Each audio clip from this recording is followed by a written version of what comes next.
Hi, everyone. Can you guys hear me? Yes? Okay. Welcome to UBC Read Sustainability. My name is Shamta Hunter.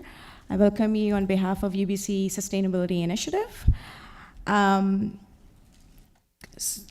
Read Sustainability is a speaker series that aims to bring authors on relevant global and local issues to engage the UBC community in a dialogue across disciplines and build connections. Before we start, I'd like to acknowledge that we are on the ancestral, unceded, and traditional land of the Musqueam peoples. Today's talk acknowledges the land, but in a different way.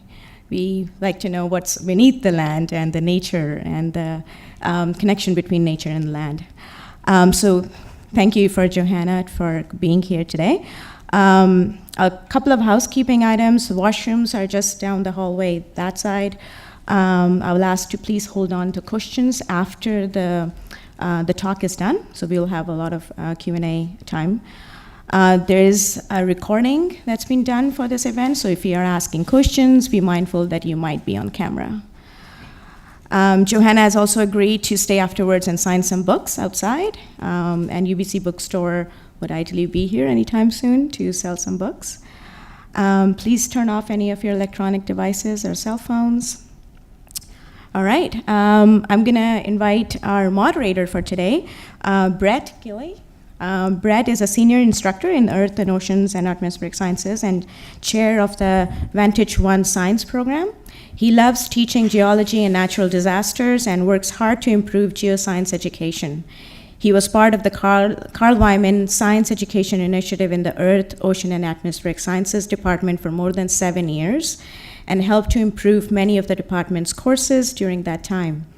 Brett's current work is centered around demonstrating the effectiveness of two-stage exams on learning, student learning and retention.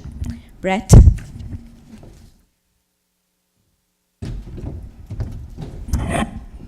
Thank you, Shamta. So first of all, I'd like to thank the UBC Sustainability Initiative for hosting this event, and it's my great honor to introduce Johanna Wagstaffe. Johanna Wagstaffe is a meteorologist and science reporter for CBC Vancouver, and she covers national and international science stories. Johanna's background is in seismology and earth science and has led her to cover major seismic events, space missions, and the Copenhagen and Paris Climate Change Conference. She's hosted 2 award-winning CBC podcasts, Fault Lines and 2050 Degrees of Change. When she's not in the newsroom or tracking hurricanes, she enjoys flying with her dad in a 1943 Aeronca. And so I hope you all join me in welcoming Johanna to the stage.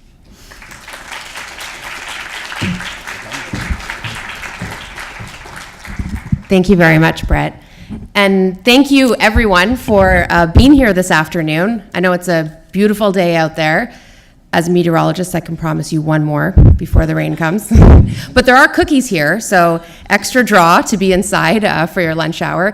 It really is a pleasure, though, to be here this afternoon and to see so many of you that have come out to listen to me talk to you about earthquakes and the risks we have here on the South Coast, and sustainability, which is a word that really does apply to being prepared for earthquakes here in British Columbia, a word that I use interchangeably with resiliency. So I'd like to talk to you more about that over the course of the next few minutes. We'll have time at the end for questions, but I promise there won't be a science pop quiz at the end, but I would like to share with you some of the reasons why I find earthquakes so fascinating and some of the big takeaways that I have come away with since moving to Vancouver from Ontario about 6 years ago and really diving into how prepared Vancouver is for a major earthquake.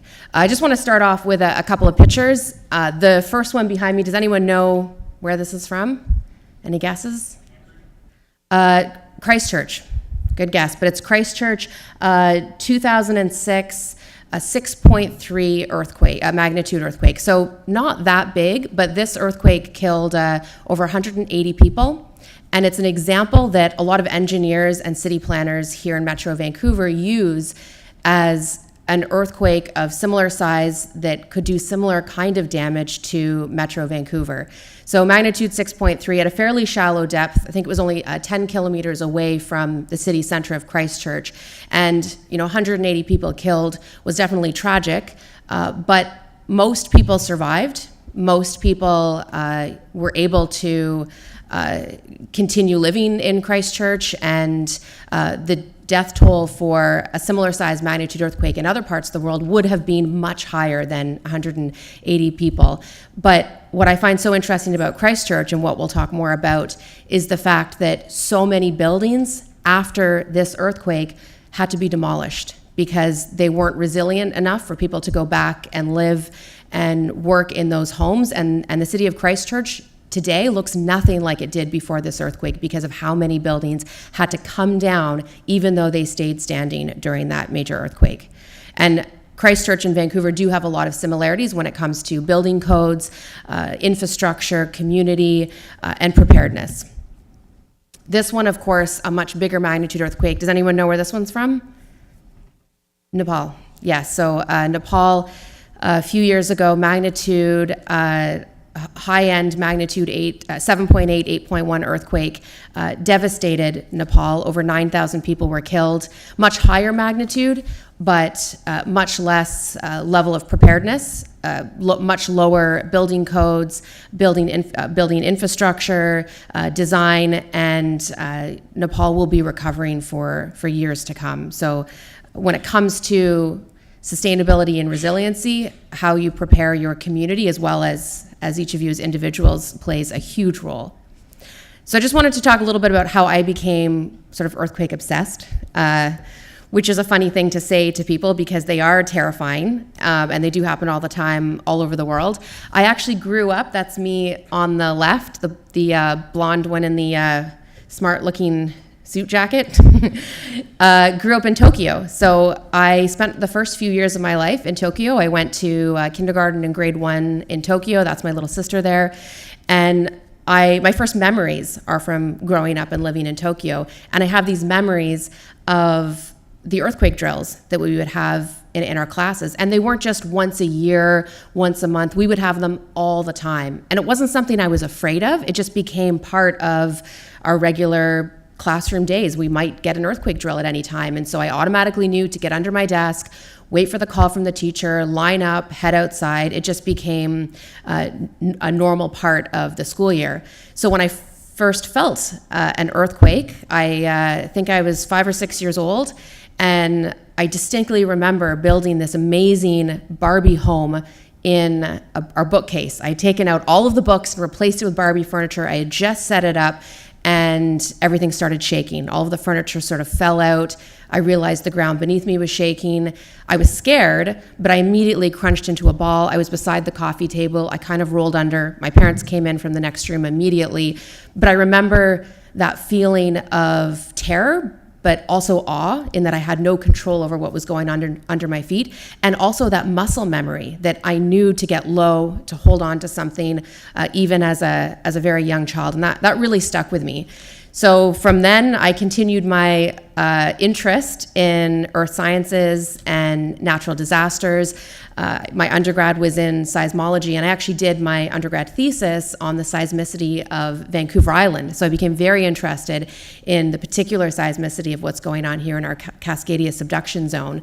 After I learned, what was happening under our feet, I realized I wanted to expand my knowledge of natural disasters and figure out what's going on above our heads when it comes to natural disasters. So after seismology, I went on to do meteorology, and that is how I ended up at CBC as a meteorologist who was always interested in natural disasters and in getting that information out to the public. And I remember one of my first years at CBC, I started in Toronto. There was an earthquake in Los Angeles, and it was big enough that a couple of the big news programs had picked it up actually picked up the shaking. Their news anchors were at their desks live when the shaking had happened. It was minimal damage.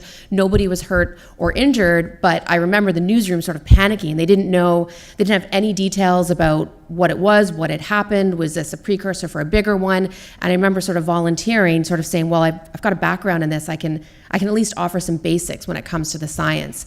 And I remember the feeling of wanting to communicate as much as I could when it comes to the science to the public, and then trying to find scientists who studied that particular fault line and helping to get their research out to the public. And that is sort of how I started on this journey of science reporter for CBC. I love communicating what I find so fascinating about the science of what's going on around us. And more often than not, when a breaking news situation is happening and we're trying to figure out what facts we can give to people, especially when they have friends and family and loved ones in these earthquake zones, I like that I can give them these basics before we find somebody who actually does research in that area, and then I can help that science get out there. But since coming to Vancouver, that has shifted to a whole new level, because we're living it. We live in one of the highest seismic zones in the world. We know that we're not only waiting for the big one, but we're waiting for smaller magnitude earthquakes at any time, closer to a city like Vancouver. And more likely than not, we will see a damaging earthquake in our lifetime. And so I became fascinated coming out here with how prepared our community is, where we still have to go, what's being done, and how we're getting that information out to individuals. So that was when I started the Fault Lines podcast, which was basically looking at a scenario, an earthquake in Vancouver, rolling out in real time, and how our cities and individuals will deal with an earthquake with the information and preparedness that we have now. And it was interesting to see how far we have to go, but how many steps and strides we've already made just in the past few years. And I have to say, I have seen a huge shift in public awareness, public engagement, and I feel really positive about that. So I will talk more about where we're at when it comes to preparedness, but now for the Science 101. No pop quiz. And again, it's so nice to see so many people I know from probably very different faculties and backgrounds and interests. So bear with me for a quick 101 on what's going on. But I like to think of the Earth as a sort of an eggshell, and all of the cracked pieces of the eggshell sort of all fit together, and where those pieces of eggshell fit together and sort of bump and grind into one another, those are the fault lines or the tectonic plates that make up Earth. And we get the movement of these tectonic plates or pieces of eggshell because of this huge heat engine we have driven by the outer core of our Earth, basically acting like a convection oven. The heat from the interior is constantly moving up towards the surface, cooling, and then sinking back down again. And that circular motion is what actually moves those pieces of eggshell that sit on the top of our Earth's surface, the different tectonic plates. So here's a sort of rough overview. There are some smaller ones not listed here, but these are the basic tectonic plates. When you open up the Earth into map form, these are all of the different plates or pieces of eggshell that fit together. And along those boundaries, that's where we get earthquakes. And notice the big one that we're sitting on, the North American plate. And you can see the boundary between that big orange plate, which is the Pacific plate. And we've actually got this tiny little eggshell crust, the Juan de Fuca plate, which is the one trying to move underneath the North America plate that we're sitting on. And that is the Cascadia subduction zone that we live in. But you can see that orange plate, how many other plates it interacts with.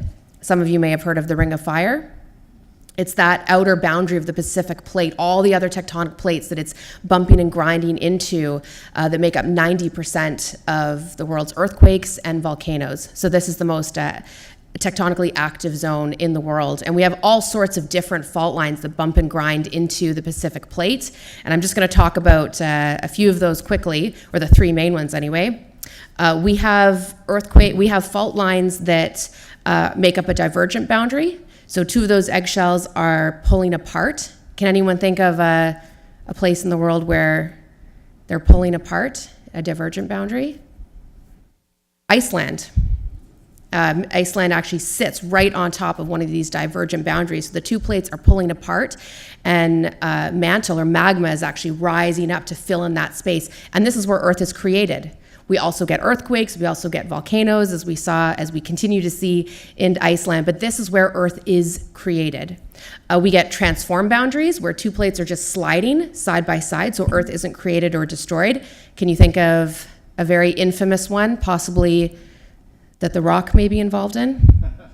San Andreas Fault, yeah. So that's probably the most infamous transform boundary, and those two plates are just sliding beside each other. And then we have convergent boundaries. And this is the one, these are the ones that most of the Pacific Ring of Fire, those are the ones that edge the Pacific Ring of Fire, these convergent boundaries where two plates are moving into one another. And depending on if you've got ocean to ocean or ocean to land or two land plates, one of those plates will typically dive under the other one. And in this case, the ocean floor is lighter than the continental floor, so it dives under the continental plate, creating both volcanoes, our mountain ranges here. But that movement where one plate is trying to slide under the other isn't a smooth movement. It's happening at about the rate that your fingernails grow every year. But if you think about two massive pieces of rock trying to move past each other, things are going to get stuck. And in a convergent boundary, those two plates often get stuck, almost in a cyclical cycle. Stress builds up over hundreds of years, and eventually when those two rocks finally release and that pressure is released, that's when we get our largest earthquakes here on Earth, megathrust earthquakes. And that's the big one that we're waiting for, that you hear all the time, the big one here on the West Coast. That's a megathrust earthquake because our two plates off the West Coast have become locked together. And in fact, I think it was just a couple of days ago, was the anniversary of our last megathrust earthquake over 300 years ago. And it's amazing to me that we know the exact day over 300 years ago that our last megathrust earthquake happened. The reason we know this is because we have core samples from the ocean floor telling us when the last major tsunami was connected to Cascadia subduction zone earthquake. We actually have indications of that massive tsunami all the way across the Pacific Ocean in Japan. And we also have stories passed down from indigenous ancestors telling of the shaking that occurred over 300 years ago. But it is amazing that we have this precise date. And based on all the research from other megathrust earthquakes around the world, including the 2011 Japan earthquake and tsunami, we know that these megathrust earthquakes generally happen in cycles. And we know for us on the West Coast, that cycle is roughly every 300 years. It's definitely give or take, which is why we say we're waiting for the big one. We don't know if it's going to happen within our lifetime, within the next 50 years, but we know that we are waiting for the pressure that has been built up off our West Coast to give way. And this is exactly what happened in Japan, March 11th, 2011. I remember I was in Toronto at the time, and I got a call from my dad at very early in the morning. It must have been about 4 a.m. Toronto time, and he said, "You're going to want to go turn on your TV." And it was just incredible to see the footage of the tsunami in real time moving inland. We had the Indonesia tsunami just a few years earlier, and that was the first time we'd really seen pictures and cell phone footage of a tsunami. But the 2011 Japan earthquake, I think, was the one that really turned the world's attention to what a megathrust earthquake can do and what it can produce, because we were watching it in real time. And obviously it was devastating. I had actually booked a trip to go back to Tokyo for the first time since I was a little girl. It was booked for 3 weeks after the earthquake struck. I had booked it for a year in advance. I had planned to go visit the home that I grew up in, to see old family friends. And, I came straight into work that day after getting the phone call from my dad, trying to give any information I could about what was happening just across the Pacific Ocean. We had tsunami warnings here on the West Coast from that massive tsunami that in the end did kill thousands of people. And I I remember not thinking about my trip at the time, but knowing in the back of my head I was going to have to make a decision about whether or not it was safe for me to go, and whether or not I would be a hindrance or I would be able to help if I went 3 weeks later. I remember monitoring the radiation levels, which is of course the third part of the triple disaster, and making the call literally a couple days before I left, and deciding, after talking to some of our reporters who had been on the ground, having a backup plan, figuring out a group that I could work with so I wouldn't feel so helpless being out there. I decided that I would go to Tokyo as planned. And it was very eerie the first day in Tokyo. I planned to take a train all the way as far south as I could, and then work my way back up to Tokyo. But that first day in Tokyo was so eerie because they were trying to preserve power. All of the lights were off at the famous Shibuya crossing. And I remember sort of standing there in the middle of what should have been this grand light show with, hundreds of people crossing. And it was sort of eerie, and I felt like I didn't necessarily belong, and I might have maybe made the wrong decision to go and be there in the middle of what their country was trying to get through. So I took the train down to Kyoto. I was sort of very reflective, and thinking about actually seeing the impacts on people who weren't even in Fukushima, who were hundreds of kilometers away, but feeling that weight of the entire country. And I was just sitting on a rock looking at a beautiful temple, and Mr. Hiroshi here came up to me, just a Kyoto local, and struck up a conversation. And I ended up spending a couple days with him, and he really opened my eyes to how the Japanese deal with disasters and that resiliency and that coming together afterwards. And him and I are still pen pals to this day. We've gone back a couple times to visit him. He's come with his son and grandson to visit in Vancouver.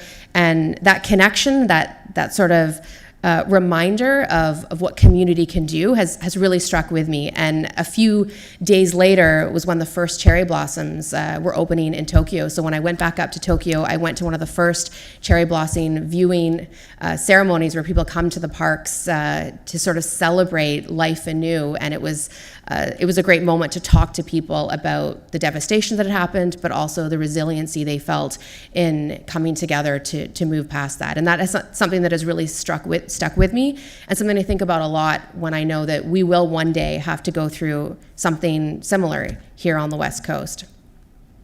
So I don't believe anyway that in our lifetime we will really ever be able to predict earthquakes. I don't think we will ever be able to say exactly where, exactly when, and of what magnitude an earthquake will strike. But we do have these amazing clues that we're getting better at interpreting with every single earthquake. And that's what I love about the science community in general, but about the seismology community, that every time an earthquake happens, seismologists share that research that they're learning with other seismologists all around the world, and they learn to apply that information to their own tectonic setting, and the amount of information and learning that is shared is incredible. So one of the big clues we have are these seismic gaps. And I talked a little bit about it here on the West Coast. We know that we have had a gap for 300 years, and that's why we're waiting for this big one. And that's the middle picture, that's Tofino. Does anyone know where the left picture is? Istanbul. So Istanbul is also waiting for a major earthquake. And then the one on the right, of course, is San Francisco, where they are also in a seismic gap and waiting for a large earthquake. So we have these clues where two pieces of a tectonic plate have become stuck and are building up over time. And based on our research, we know that a big earthquake is due. And so we know that those are areas where we have high seismic risk. Those are areas where we should be educating communities and individuals about how to get prepared. And those are areas where we're going to have to continuously upgrade our buildings, our infrastructure, and our emergency preparedness. So one of these new fascinating pieces of research that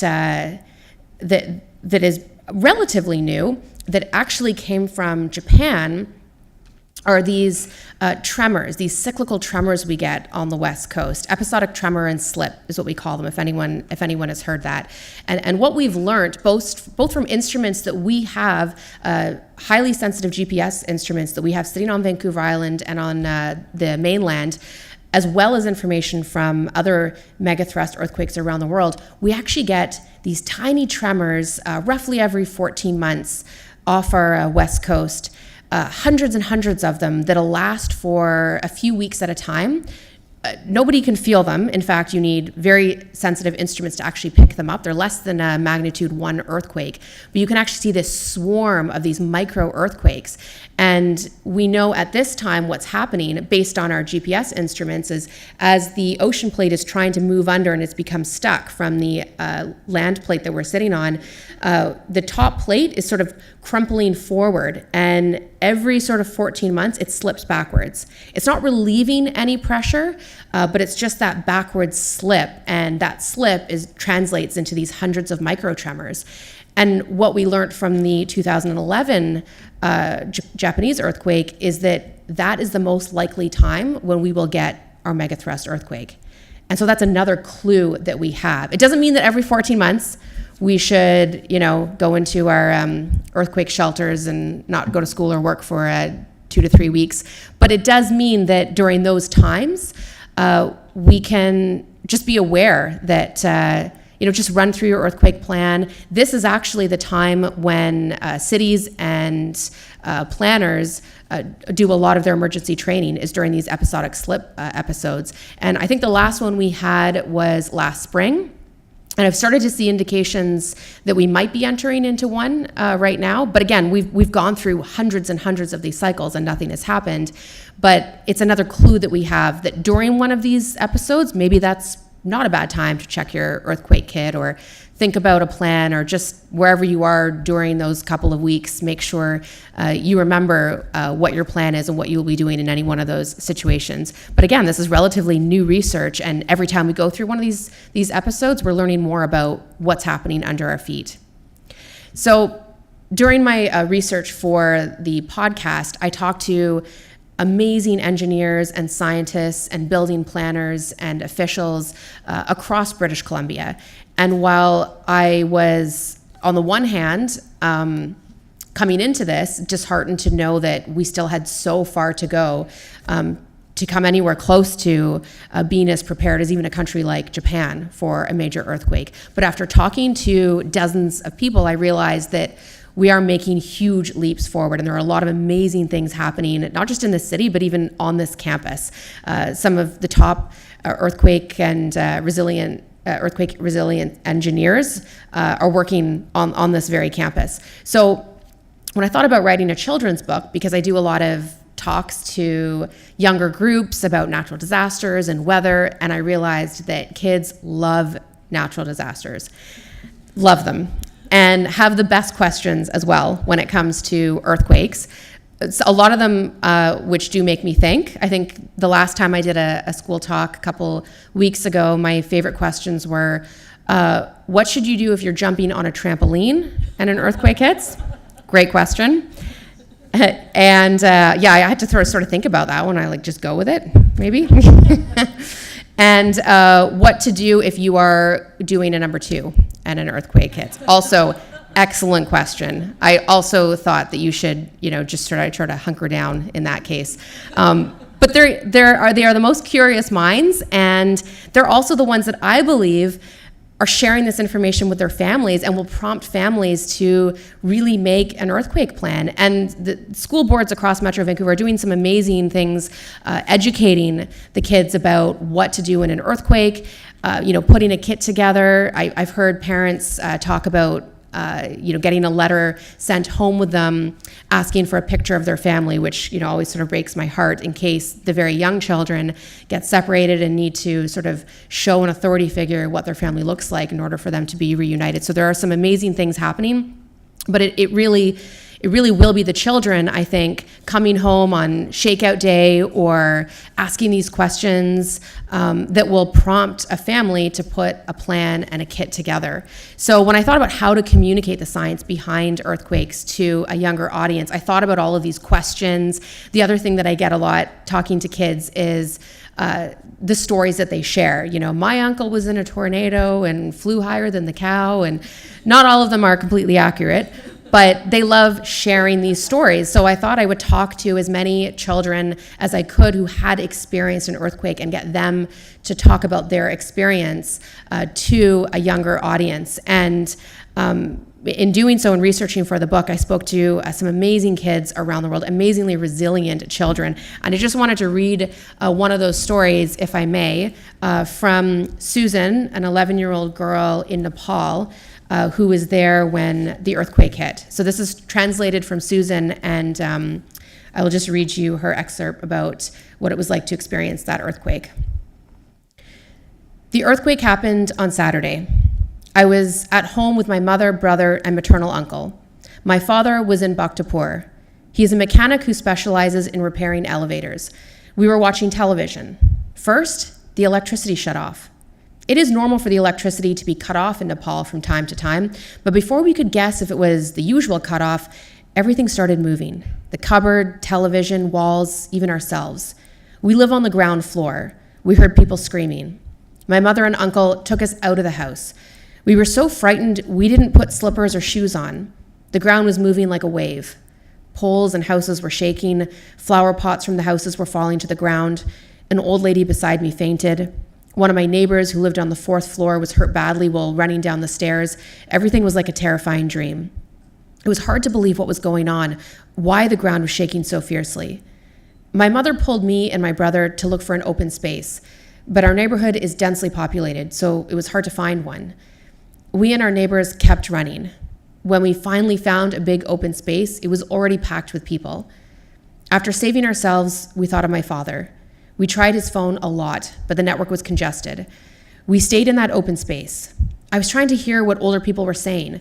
Some were getting news updates from Facebook. People were calling their families and friends to find out if they were safe. Finally, my father came. He was worried and in tears. He said that at the time of the earthquake, he was repairing an elevator at the shopping mall. The elevator fell to the ground floor, and he was able to escape it.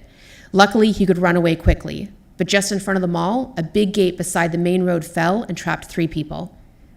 In the evening, we got some of our clothes from our home and came back to the open space. We had no tents. We slept under a cold, open sky that night.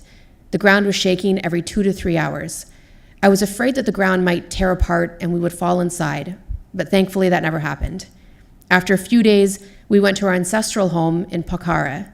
The earthquake center was near Kathmandu, so Pokhara was safer. It was a pretty terrifying account from an 11-year-old, but a lot of things stuck with me in her telling. You know, the fact that she didn't know what was happening. She had no idea what was going on under her feet.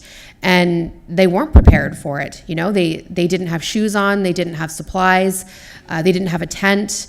The fact that the networks were congested, it was hard to get information, and the only way that they were getting information was through social networks like Facebook. And the aftershocks. The fact that after a large earthquake, after a megathrust earthquake, there will be aftershocks that will continue to shake the ground for days, weeks, even months, that will continue to terrify people on the ground. And also the fact that they chose to come to an open place. And that is something that I see the world round after a major disaster, especially an earthquake, that people want to gather together and people want to gather in an open space away from buildings that could continue to crumble with all of those aftershocks. So there were a lot of things in her story that really stuck with me as far as what kids might want to know when an earthquake happens and what information would be useful for them when an earthquake does happen. And one of the big ones that we talk about a lot every year during BC Shakeout Day is that muscle memory of drop, cover, and hold on. And it's one that every authority and expert and scientist here, especially along the west coast of North America, says is absolutely life-saving. So as soon as you feel that ground shaking, you drop, cover under a table or a desk or a chair, and hold on to that object until the shaking stops. And it is amazing what even just practicing it once a year can do for muscle memory. You know, I think back to the small earthquake we had near Victoria just a couple of Christmases ago. Did anyone here remember feeling that? Yeah, so it wasn't, it was, some people described it as feeling like a truck had run into the front of their home. Depending on the building you were in, it might have felt like swaying or rumbling. But the common story that I heard after this earthquake, I think it was less than a magnitude for close to Victoria. So no damage, but it was one that so many people felt because it was so close and so shallow to our major cities. But the common thread to so many stories was, I ran out into the hallway, or I ran out into the streets to see what was happening. And that is our natural reaction, to start running when an earthquake hits. And most injuries and deaths actually happen because of falling objects, which is why drop, cover, and hold on is so life-saving. And I do get people from around the world question whether it's better to, try and avoid or risk falling objects to avoid a building collapsing on you. And in Nepal, maybe that education is a little bit different if your home or your building is of such a lower standard when it comes to building code. But here in Vancouver, in fact, the majority of our buildings will stay standing, which is why drop, cover, and hold on is a life-saving measure. And just doing it once a year rather than running out into your hallways or into your street, that once a year practice will come through in a time of an emergency. The picture on the left is an East Vancouver school practicing during the BC Shakeout earthquake drill. And then on the right, I think that is Japan practicing an earthquake drill. Once they've drop covered, they head outside, protecting their heads as a group. And it is something that I know we do instill here, but it is a life-saving measure, because going back to the resiliency of our buildings, again, most of them will stay standing, and our building codes are continually being improved, even though I know things never happen fast enough or with enough speed.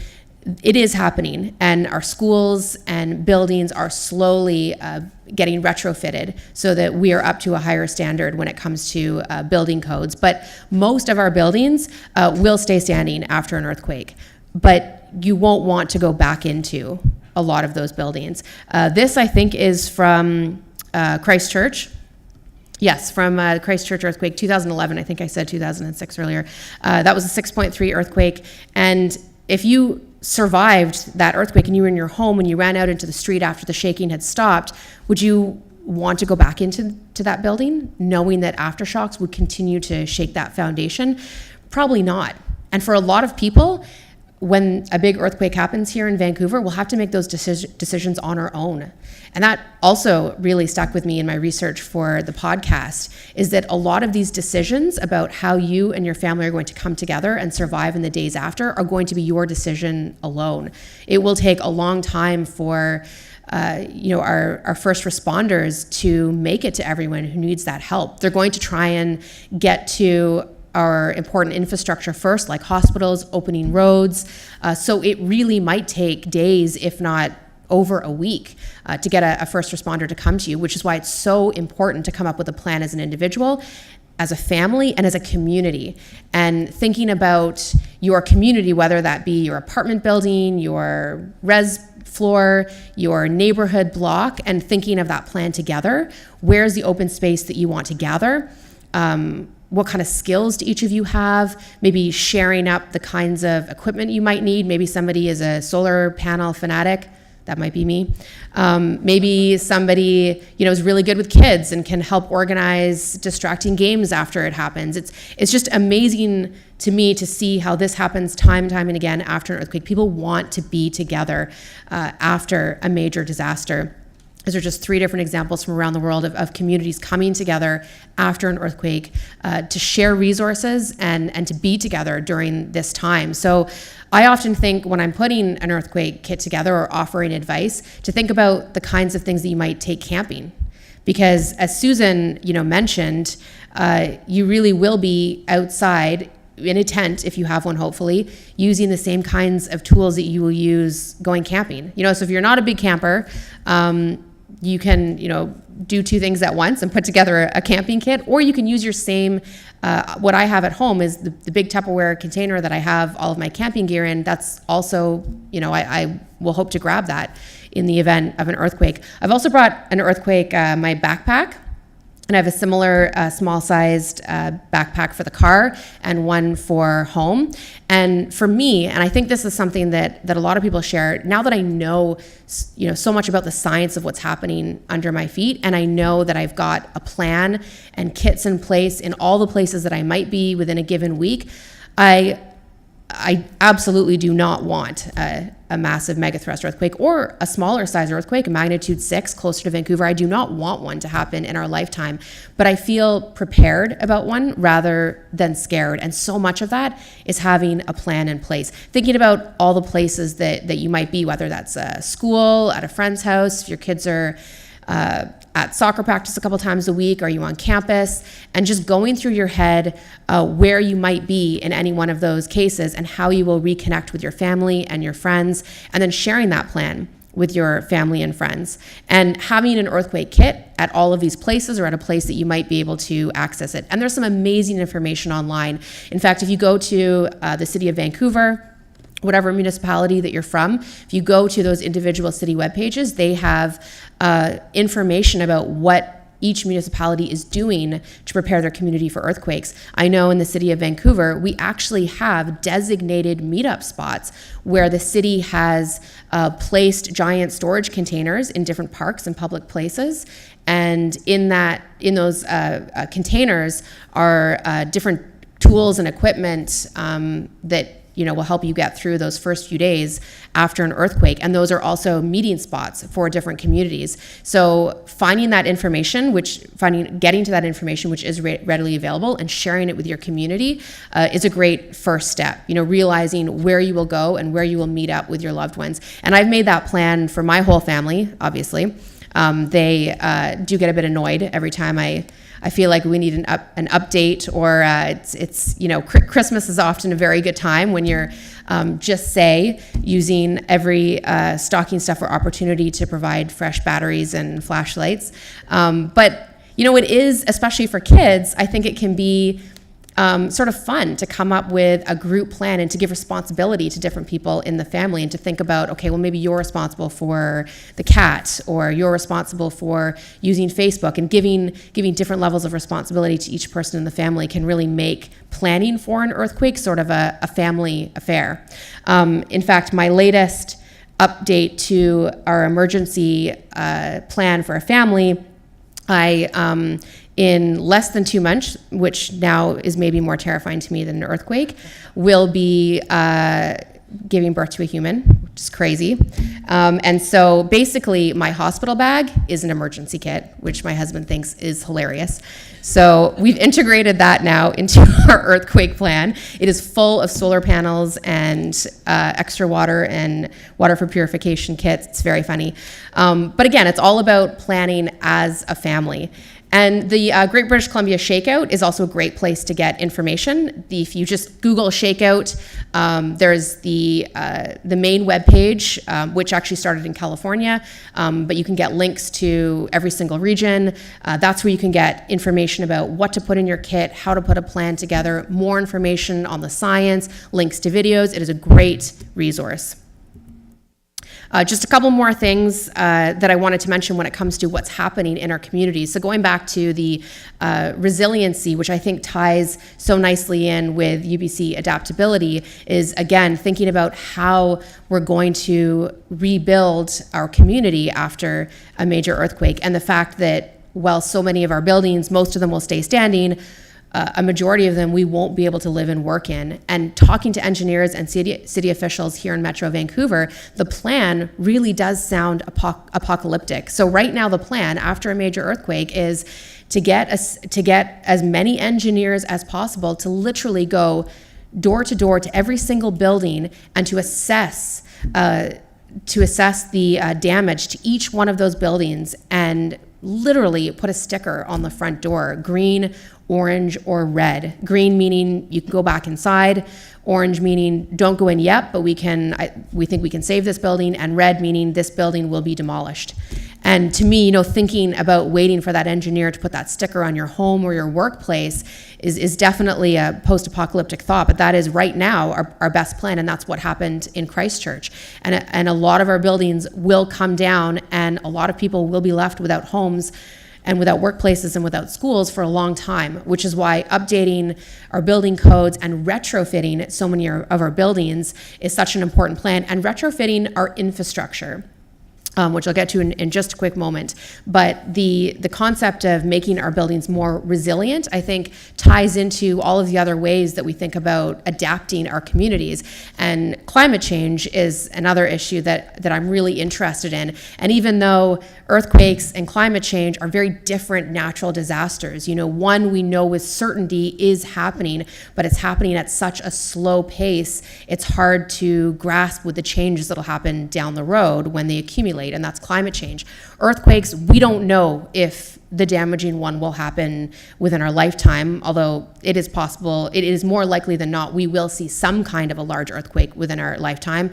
But when it hits, it will be, everyone will feel it, everyone will know, and everyone will be impacted. So there's some major differences between climate change and earthquakes, but being prepared and adapting to the changes that we know are coming, those are similarities in both of those natural disasters. And I think when you're preparing a home or a community, new building codes, those can go hand in hand. The different ways we will adapt to our changing climate can work with the updates to our building codes and the retrofitting of buildings. So making our communities more resilient in general to what we know about our future, I think really do go hand in hand, which is why I'm so pleased to be part of this particular talk today.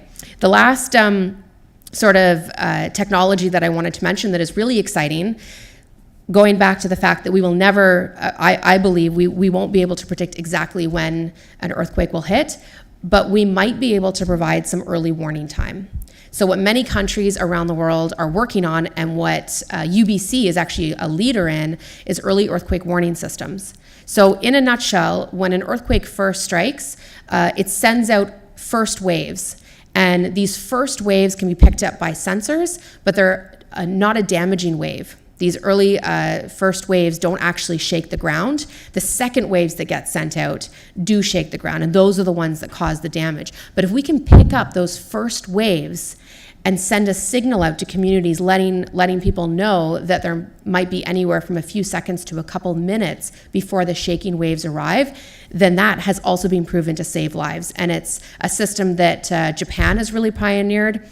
Chile is also at the forefront, and the United States and British Columbia are working hard to get one in place within the next couple of years. And again, UBC is a real leader working with other research groups. Ocean Networks Canada out of UVic has sensors on the ocean floor right on that tectonic plate that we know is waiting for the big one. And UBC also has a series of sensors at schools already here in Metro Vancouver. And so right now we're working to tie those systems together. So within the next couple of years, part of the Canada Alert system that we just unveiled last year, where you get those alerts on your phone for a disaster, you might be able to, in the next couple of years, and I feel really optimistic about this, get an alert saying an earthquake is coming. You have 30 seconds to 2 minutes before the shaking begins. And that is enough time to drop, cover, hold on. That's enough time to stop surgeries. That's enough time to get trains into a safe location. And earlier this year, the Canada Line unveiled that they are working with the government and Ocean Networks and UBC to be part of the system, and they are now hooked up. So if you were riding on the Canada Line and an earthquake hits, that train will get an early notice and will go into a safe station. Their elevators will stop, will get to a safe floor. Their escalators will stop running. They will start their emergency response procedure before the earthquake is even hit. So that was really exciting to see that infrastructure is starting to get on board. And the government is also on board. It is going to take some more collaboration and some more infrastructure to take it upon themselves to join this network. But I really believe in the next couple of years, we will get an early warning before an earthquake. And if it's the big one here in Metro Vancouver, that could be over 2 minutes, which doesn't sound like a lot, but you can do a lot of life-saving things in just 2 minutes. Now, if the earthquake were to happen under our feet and it's a magnitude 6, we might only get a couple of seconds. But if it were to happen, Victoria, like it did a couple of Christmases ago, if that was a much bigger earthquake, we might have gotten 20 to 30 seconds again, enough time to drop, cover, and hold on. So this is technology that I'm really excited about. And again, going back to collaboration, one that scientists across borders are working on. And we're working with USGS in the United States to get hooked up to their system, because when the big one happens, the fault line actually runs from Vancouver Island all the way down to California.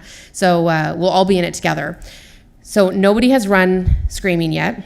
I hope that I haven't, terrified anyone, because I know I'm really interested in the science. But again, I also know that being prepared rather than scared really changes the game. And once you've got your earthquake kit together, it can be your hospital bag if you're ever pregnant. But it can also be your emergency kit for other situations. The windstorm that happened over Christmas. Thousands of people were without power for weeks, and you can use that same kit and that same emergency plan to prepare for all sorts of disasters. Not that that's what you should be thinking about every single day of your life, but I'll end on something that Chris Hadfield said that really stuck with me. And he said every time he goes into a room, he looks around for the exits, he comes up with his exit plan, he does a little assessment of the situation, and then he can relax. And he does that whether he's going to work, whether he's going to a restaurant, whether he's hanging out with friends. And I don't think that's a bad way to live, Just every time you are in a new situation, or every time you're moving from point A to point B, do a little James Bond reconnaissance, feel good about the plan that you've come up with your head, and then you can relax and you know that you've got a plan ready to go if you need one. So thank you very much for letting me share my passion, and I hope that you have realized that we are sort of entering a good tipping point, and I feel excited about where things are going as far as preparedness. Thank you.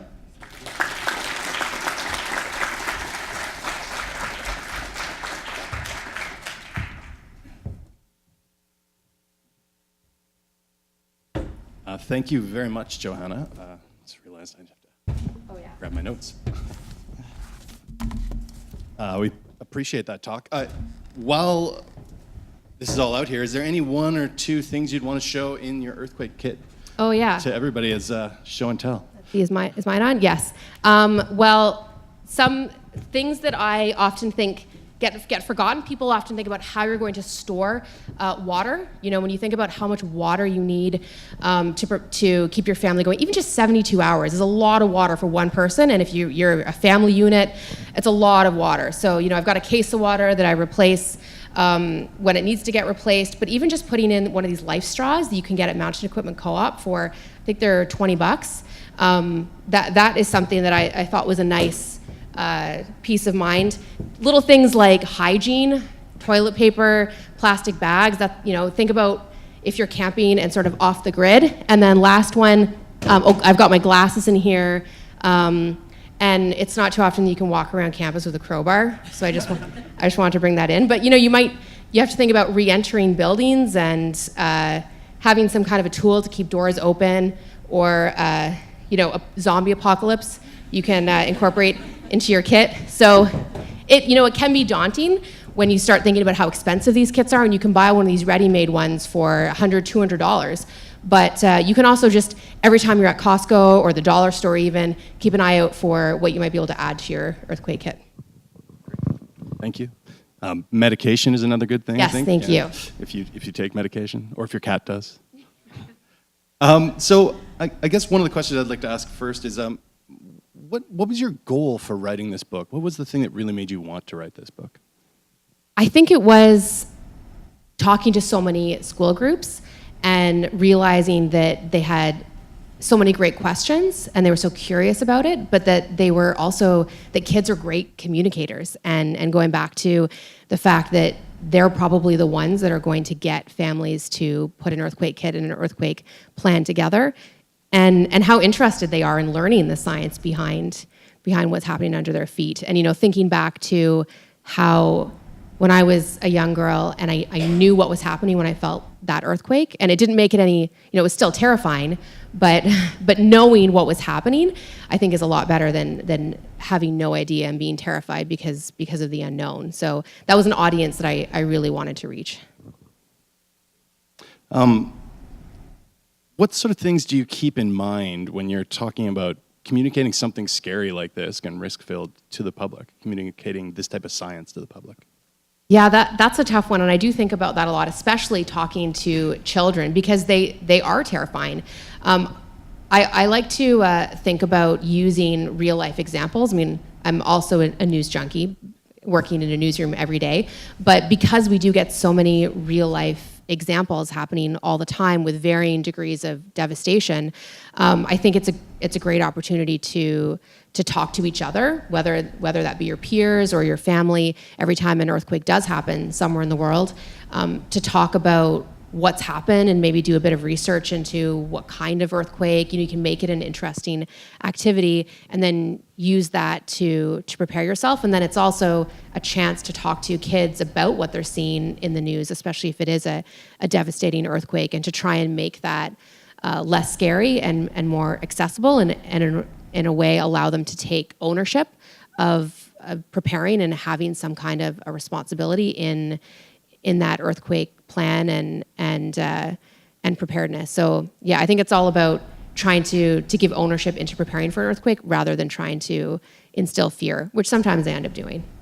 Is anyone afraid right now? When you think about those sorts of risks, and I mean there are a lot of risks in daily life, where does earthquake fit for you? When you wake up in the middle of the night, is that the first thing you worry about? That is a great question. I've never had that. So I would say that it's it actually goes back and forth between climate change and earthquakes, and it is that when I'm covering a big earthquake that has happened somewhere in the world, it all of a sudden becomes top of mind again. And it was a couple months ago, we had 3 big earthquakes happen off the coast of Vancouver Island. Nobody felt them, but they were back-to-back magnitude 6s. And I have to admit, it was late at night, I think around 11 p.m. And obviously I've got all of the earthquake apps that tell you when a major earthquake has hit. And after the 3rd one, I actually got a little nervous, and I said to my husband, "Initiate earthquake plan." Yeah, it's those moments when then things do become a little real. But generally, day to day, because I know I'm prepared and I have my plan, it's actually climate change that I think more about. Yeah. Yeah, we always think of it as a funny thing when we start talking about the risk. I mean, in the natural disasters class I teach, we often tell the students, you should be more worried about car accidents. That's actually much more likely to injure you than an earthquake. But true. You should be prepared, which is the point of the earthquake kit. So when you look at the Lower Mainland in general, and you think about its resiliency, are there areas in Vancouver that you're more concerned about than other areas? That is another area of research that scientists are working on right now, is creating these risk maps. And those will be invaluable. I mean, maybe even just as important as an early earthquake warning system. And I know students here, as well as at UVic, are working on these hazard maps. The North Shore was a test example of creating one of these hazard maps. And it's literally what first responders can use to assess what areas might see more damage. And it's based on building code, but also the geology of that area. So some parts of Metro Vancouver, you might have heard of the term liquefaction, are more susceptible to increased shaking because the types of soil that it sits on. And Richmond is often a part of Metro Vancouver that comes up as an area that will see extra shaking because of how loose the soil is. The soil will sort of end up acting like jello and amplify that shaking. So these hazard maps will help first responders know what area to go to first and what different types of hazards they can help prepare for. So the more research we put into producing those maps, I think the more equal footing everyone will be on. But liquefaction, that's not a term I should use. Quite equal footing. Not quite equal footing. But yeah, Richmond and other parts of Metro Vancouver where there is this risk for liquefaction is it definitely adds another level of risk. So Richmond is one that we pick on a lot. And I know that my students come in from there quite concerned, but I think people are surprised in other areas. So do you have examples of other areas in Vancouver that would have similar problems? Looking at the North Shore hazard map that has just come out, there are areas of concerns for liquefaction on the North Shore. and just as dangerous as Richmond.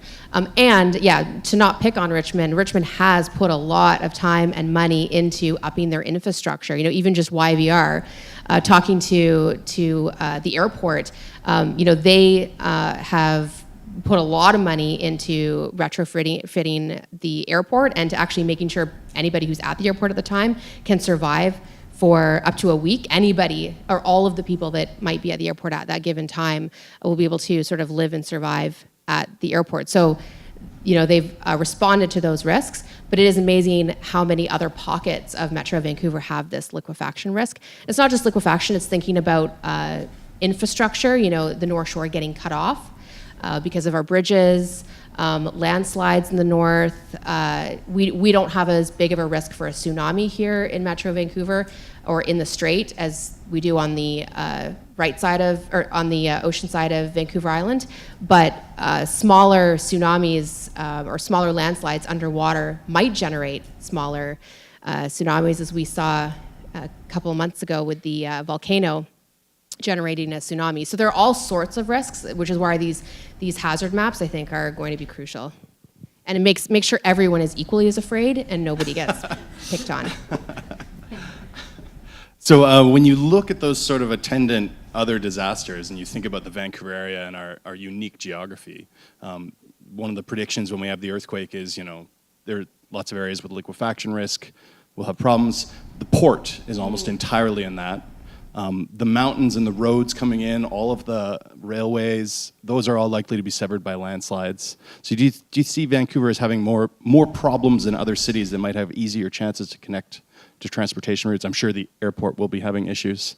Yes. It's in Richmond. Yes. No, you are right. We have a very unique setup here on the West Coast. And, we use Christchurch as a comparison, but they won't have the same challenges that we will, being a major port city and having all of these bridges. And that is definitely something that planners are having to think about sooner than later. It was encouraging in sort of my research and hearing updates how many groups are working together. Places like Costco are already working with different agencies to make sure that they can help supply food and water. We've got some amazing first responder groups who are training just for earthquakes. And there's a facility in East Vancouver that I got to visit where a group of first responders actually train in sort of an earthquake zone. And it really does look like a scene out of San Andreas. They've got the buildings down, the buses. Is The Rock there? The Rock is a simulated actor in this case. But there's a lot of work being done to try and prepare for those extra challenges that I do think we face, being, all of the advantages that make us such a beautiful place to live become disadvantages when things get cut off. Do you know if they have any special plans even just for something like food and trying to feed a city of 2.5 million people with no transportation links, except if we're lucky, the Abbotsford Airport? The smaller airports will definitely be crucial. We'll have to rely on first responders coming from other parts of the country and other parts of the world because our own first responders, are tending to their own families in some cases. So I know the national plan is a big part of that. We've got municipal plans, the provincial plan, but we're going to have to rely on the rest of the country and the rest of the world to help us out when it does happen. More scariness. Yeah. But I like the idea, that we come to assist, other people, and I do think there will be a lot of community and coming together afterwards. So to get back to that idea, one of the words you use is resilience. I mean, how do you think the concept of us as a resilient city is going to help us prepare for the disaster? I don't like to compare it to snow in Vancouver. I think that is not a good example. It is of how a natural disaster in Vancouver, though. We were talking about Toronto earlier because they're not calling in the army this time. You mentioned maybe. Yes, right now Toronto has more snow than they did when they called in the army. So we were kind of making fun of them, but we get 2 centimeters, and it's mass chaos. I stay home. Yeah, exactly. But I see both sides of it during a big snow event. And the last 2 winters were big snow years, anomalies for Metro Vancouver, and you see people helping out other people shoveling the driveways, but you also see people stranded on the side of the road freaking out because they can't get up the hill. You see a lot of examples where people aren't coming together as a community during these big snow events. I mean, again, some great examples of people helping other people out, but I think that's sort of one end of an event that brings the community together. An earthquake will be so different, and seeing examples all over the world, no matter what culture, no matter what background in preparedness, I have yet to see a natural disaster where a community didn't come together. And Vancouver is my home, and I feel completely confident that we will come together afterwards, and we will get through this, and we will rebuild. I don't think that we will, there are worries that places like LA, people will leave after they get their major earthquake, and that will no longer be the hub that it is. But I don't think that'll happen in Vancouver. I think that we are well on our way to becoming a resilient community, and obviously things have to happen in time, but I feel good about who we are as a community. So, I mean, you're in a really unique position where you both get to do science and communicate science. Do you see a fundamental difference there between doing the science and communicating the science to the public? Yes, big time. And going through undergrad and then my meteorology, I thought a lot about continuing on in academia. I thought about going on to do my PhD. And I still might, not ruling that out. We'll talk to Roland. Yeah, exactly. Roland would be the guy. But I was just so interested in communicating what I found so interesting about science that I really do feel like I found my dream job. And I believe science communicators are scientists, and it's this new field that is emerging right now. And I talk to students here at UBC or other universities across the country, and it really is this new emerging field where young scientists want to share their work or want to communicate what they find exciting about science. But I think what's really important with science communicators is being able to find those people working on that particular field or that minutia of the topic or that particular fault line, and helping to share their research. And in some cases, I think scientists do an amazing job at communicating why people should find their work interesting and important. And that's also where I think science communicators can come in, is helping to bridge that gap and helping to get that science out there. And I do think that there has been a big tipping point in media just in the past couple of years in communicating all sorts of science. There's been this new hunger from our audience, especially our younger audience, in wanting to know more about the science and wanting to hear straight from scientists. So I hope that I can keep connecting scientists and their work with the public. And it really is a dream job. And we're looking for mat leave if anyone is interested. Wonderful. Good plug. So what I'd like to do now, I think, is open it up to questions from the audience. So, Samtaj, if you want to come and steal my microphone. You could, if you'd like to go and just yell. Yeah.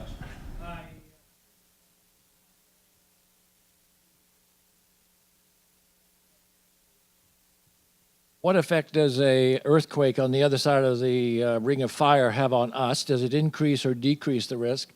And the other quick question is, how much cash do you have in your emergency kit? Yeah, good questions. I'll save the second one till later. No. It's a question I get a lot about, does one earthquake affect another one, especially across the ring of fire?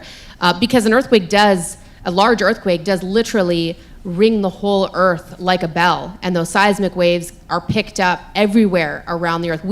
Our seismograms are constantly picking up signals from earthquakes on the other side of the earth. So you'd think, if there's just that extra bit of stress needed to break a fault line that's stuck, would an earthquake on the other side of the world not be that trigger? And so far, we haven't found any connection between those two large earthquakes. There are no connections between earthquakes that happen on different fault lines. However, you can get stress transferring down a fault line. There are sections of a giant fault line that have become stuck, and sometimes one section will release that energy, and that will trigger another section. And that's what they're worried actually about in Turkey right now, is sort of a series of earthquakes. We saw it a couple years ago in Italy, sort of that triggering of stress down a fault line, but it's always within the same fault line or same sort of tectonic boundary that you would see that. As far as cash, right now I only have $40. I probably should have a lot more. I actually have $20 on the back inside of my iPhone case, which is a tip that I heard from somebody.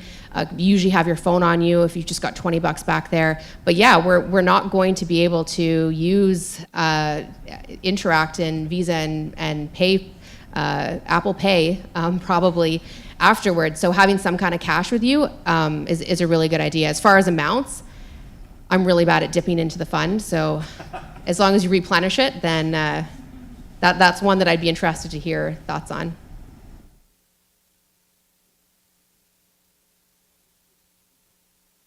How well prepared was Japan for the 2011 quake, and did they get any advance warning of any kind? No, sorry. Oh, there, right. How well prepared was Japan? Oh, good question. So Japan is an example that people use all over the world as a country that is one of the most prepared for earthquakes. And thank you for staying, by the way, well past your lunch. I know that you did, so I appreciate that. Yes, Japan had an early earthquake warning system. A lot of people got that notification on their phones, and in fact, almost nobody was killed because of the shaking of the earthquake. Their buildings were so resilient.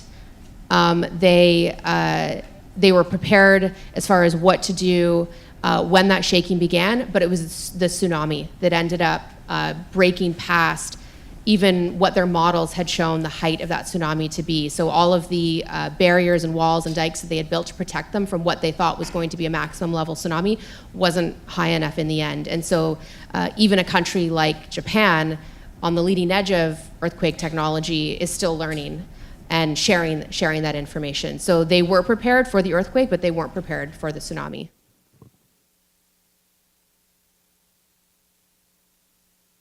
Thanks so much for your talk. My name is Sarah Schneiderman, and I'm an anthropologist here at UBC. I work in Nepal and have for 20 years, so I was really glad to see you bringing in all of those examples. And of course, when the earthquakes happened there, it substantially shifted my own personal understanding of these dynamics, but also my research. And I'm currently running a SSHRC-funded project about post-earthquake reconstruction in Nepal. So I'd like to share more about that with you perhaps later. Yes, please. My two questions, general and specific. The general one is, you talked a lot about the role of different kinds of scientists, but we didn't hear anything about social science. And so I'm curious to know what you think a role for social scientists is in disaster preparedness and or response, and more broadly speaking, what social, cultural, and political dynamics we need to bring into the picture that you've been painting for us today. And then the more specific one is about the idea of resilience. There has been a strong critique of that notion as being one which kind of shifts the responsibility for preparedness and response to individuals rather than the government or other kinds of civil society organizations. And I think your talk gave a really good balance between the two. You talked about individual responsibility, but also about what the state, different municipal and state bodies are doing and so forth. But I just wanted to ask if you could say a little bit more about that. Is there an issue with the use of the term resilience to sort of shift that responsibility to individuals, and what's the relationship between individual and corporate preparedness? Yeah, I'm really glad, first of all, that you brought up the social sciences. That was, my fault. I should have made that a big part of when I said scientists. I think social sciences have a huge role to play in preparing individuals and communities, both before, during, and after an earthquake. And it can be everything from the obvious side of social sciences when it comes to mental health of individuals and communities, and talking to first responders who have been to earthquakes around the world, and the role and the toll that has played on first responders and doctors and people working in a hospital. I went to visit a couple of the hospitals here to talk through their plans, and a huge part of their plans are checking in on people working through this disaster. And also just the concept of getting information out is one that is a huge area of research, how to get people tuned in and engaged in preparing for something that may or may not happen in their lifetime. And I know that's a big area of research, and one that we're learning a lot, again, from other countries. We're learning, there's actually a really interesting thing happening in Los Angeles.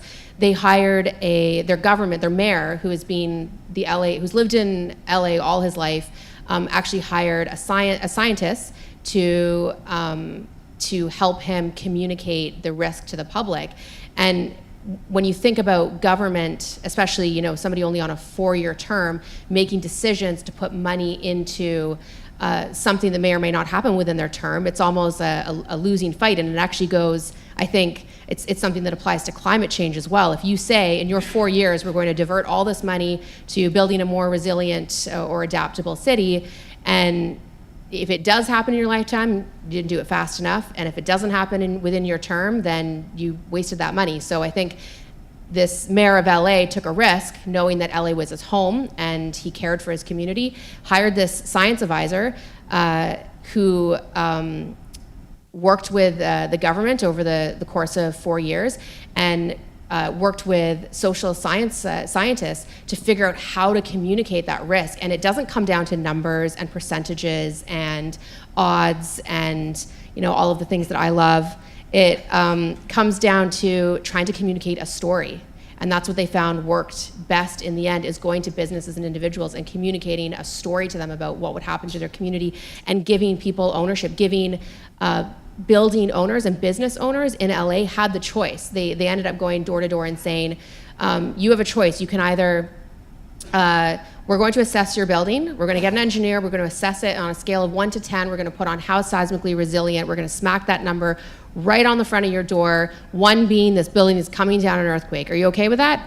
Or you can upgrade your building to code, and we will give you government incentives, and you can take ownership of that. And 90% of business owners have chosen to upgrade their own building. So there are some really interesting research. There's really interesting research being done in that. In those different tactics to get people to take ownership. And as far as that balance between individuals and community, I think that is incredibly important. I think you can't have one without the other when it comes to preparing for any sort of natural disaster. You need individuals to buy into the fact that something is happening, whether it be earthquakes or climate change, and you also need governments to offer incentives and to have that overarching plan and to make people in their community feel like they're part of a plan. And I think, again, it's something that we're getting better at here in Metro Vancouver.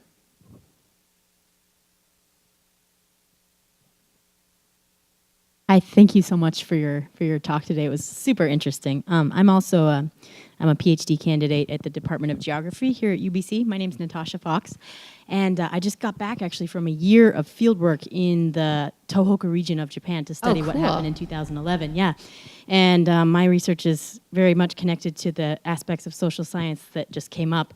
In particular, I'm interested in the ways that expertise is conceived of within human beings' communities and how that comes into play in a disaster. So I'm sure that your knowledge on this topic reflects the fact that people who live in these places tend to know what they need for themselves in times of disaster and chaos and things like that. So my question for you, first of all, is, I guess, what's missing in Vancouver? What is the one thing that you think, from a policy perspective in particular, but as far as where you live or what you know about the city, what do we need most right now? What would be the thing that you could wave a magic wand and have put in place tomorrow if you could? And then the other question is, what apps do you use? Because you mentioned that you have some on your phone, so I'm just curious about that. Thank you. Good questions. This is a good, very interesting audience. I feel like we should start a research group ourselves. I haven't been asked that one before either. What do I think is missing? Going back to snow in Vancouver, I will always also be a meteorologist at heart. I do think that as Canadians, most of us, within our living memory, haven't been through something together. You know, there, in most other countries and communities around the world, which is what makes Canada one of the best places to live in the world, but it also means that we don't have this collective memory of going through something together like Tokyo or like Japan, I mean.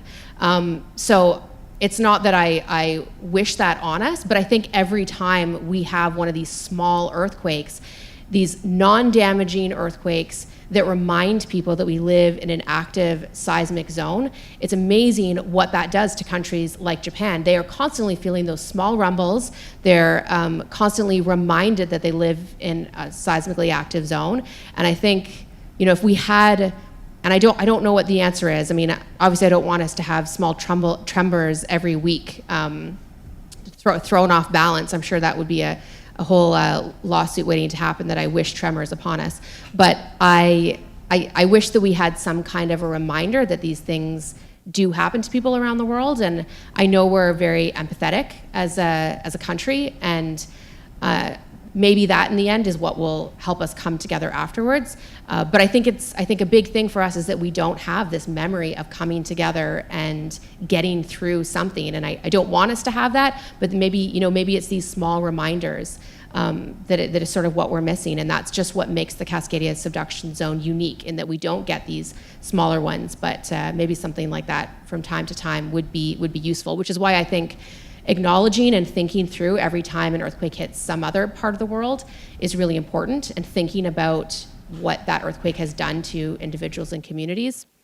As far as apps go, Quake Alert is is a great one. You can set the different magnitudes in different areas of the world. So I get alerts anywhere in the world for anything over the magnitude 6, and then anything over magnitude 2 within Metro Vancouver. So you can set all these parameters. And USGS is one of my favorite websites. They don't have a great app, but that website is just always up. That's where, I mean, Earthquakes Canada has great information as well, but USGS, they're world leaders when it comes to getting that scientific information out first.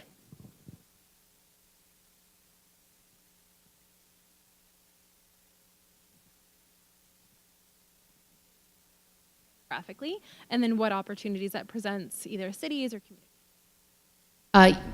Be affected the most here in Metro Vancouver? Yeah. There are, again, going back to these hazard maps, I think we're still trying to figure out what areas are at higher risk. And a lot of that comes down to these sort of other factors. So who might be cut off from infrastructure? So the North Shore is at higher risk of not getting supplies. But if you mean of an earthquake? Yeah.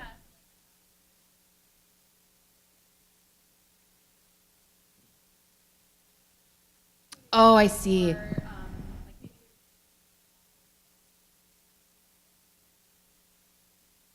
Yes, okay, I see. So, yeah, that is something that I do think about a lot, especially getting to talk to so many different groups. And I was actually at a retirement home a couple of weeks ago, and I was talking to them about drop, cover, hold on, and how this is a life-saving maneuver. And then at the end, someone was like, what if you can't drop, cover, and hold on?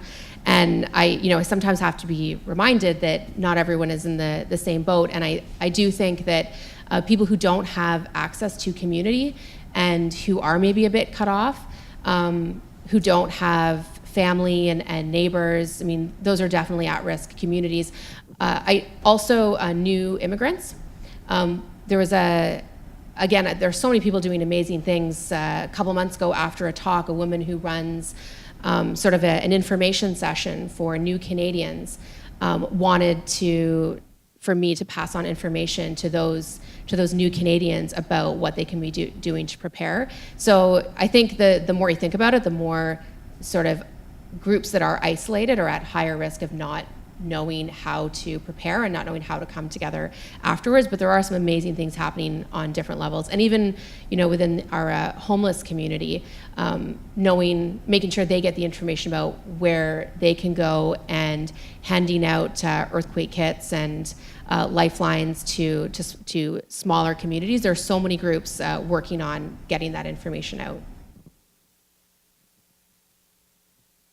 Yeah, thank you, Johanna. My name is Darren Frew. I'm a geologist. I had the great pleasure of going through a very large earthquake in the Northwest Territories in 1985. I enjoyed it. Our biggest issue was the internal space, and I want you to comment on that, because our biggest problem was stuff flying out of cupboards and flying out of closets. We weren't, first of all, in the middle of the Northwest Territories, we weren't prepared for an earthquake, but the mess that came from the cupboards and the closets afterwards was really quite substantial. Yeah, that was a big. Do you remember what magnitude it was? Yeah, 6.9. 6.9. Yes, I think that's. Oh wow! Yeah, surprisingly, that is a seismic zone up there. We don't get them as often, but the idea of things in your home becoming more of a hazard than your actual home is a really important one. And going back to drop cover, hold on. I mean, that's what's going to protect you from things falling. I mean, you see the pictures after an earthquake, and literally, when the megathrust earthquake happens off the coast of Vancouver Island, the shaking will be so strong you won't be able to stand. You won't have the option to try and run outside because you will literally be brought to your feet by that shaking motion. So if you think about what that does to the inside of your home, and that's part of the reason why it's so important to know where your earthquake kit is. I mean, trying to sift through for your flashlight when everything in your cupboards and drawers is being, thrown on the ground. That's why it's important to have shoes accessible so that you can, be walking over all of these items. But preparing your home is really important. I mean, thinking about making sure you don't have shelves. I know right now, I also love the look of those shelves and then all the plants cascading above your bed, very bohemian. But thinking about not having those items above your bed, securing large, heavy furniture to the wall with those L brackets, just thinking about all the places you sit in a day in your home, the couch, your bed, the table, and making sure all of those things around you don't become hazards. Those are also life-saving preparedness measures. Have you had to stay out of the kitchen if possible? Good point, yes. This much debris. Glasses. So my question is, I do a lot of research with communities dealing with tsunamis, and one of the situations I face is that there's usually a very small contingent that are kind of anti-spending money on anything that will prepare a community. Have you faced this, and how do you respond to that? That's another great question. This is a good room. The best, yeah. You're right. I think the resistance usually comes when it's putting money towards preparing for an event, is most often connected to climate change. And you're right, I don't see a lot of resistance when it comes to putting money towards preparing for an earthquake. But what I do see is comparing where money is spent. So, I don't think anybody would get up and say we should not seismically upgrade our schools, but if it's, would you rather spend money on building more affordable housing or upgrading our schools? I think it's when you start comparing where that's money spent that I do see resistance, and that does get hard, trying to communicate that they're different funds and equally as important in different ways. But yeah, I think that I do see that tipping point happening, and people are more willing to be part of preparing for something like that. The Tofino is a big leader in right now trying to prepare for the inevitable tsunami that will come with the megathrust. And I was just talking to some of their community leaders. They've just started their monthly tsunami warning and tsunami drills on the West Coast, which is amazing that it's sort of taken this long. And it took a couple of almost real life, it did take a couple of real life tsunamis across the Pacific where we ended up with warnings here along the West Coast that made people realize that our system actually doesn't work that well, and we do have false positives and people don't know where to go, and not everyone has a phone that gets the alert. So going back to needing those sort of reminders that we live in a place where we get earthquakes and tsunamis, I think can help people get on board. And in a way, that's sort of what's happening with climate change. It took 2 back-to-back record fire seasons in British Columbia, I think, for people to change their mind about where to spend that money. So I think it's changing for the positive.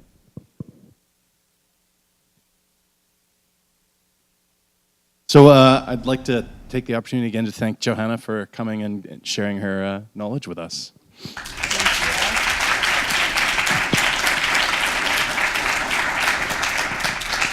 So she will be here just a little bit longer. There are some books available just outside the door, and she will be signing them if you're really nice to her. So thanks again, and thank you all for coming. Yeah, thank you for coming. You can find me easily on Twitter. There are some amazing people here that I'd love to keep in touch with. I'm J Wagstaffe on Twitter. My email is really easy to find, and I'd love to chat more with any of you. She is occasionally on Twitter. So is Brett. Thank you.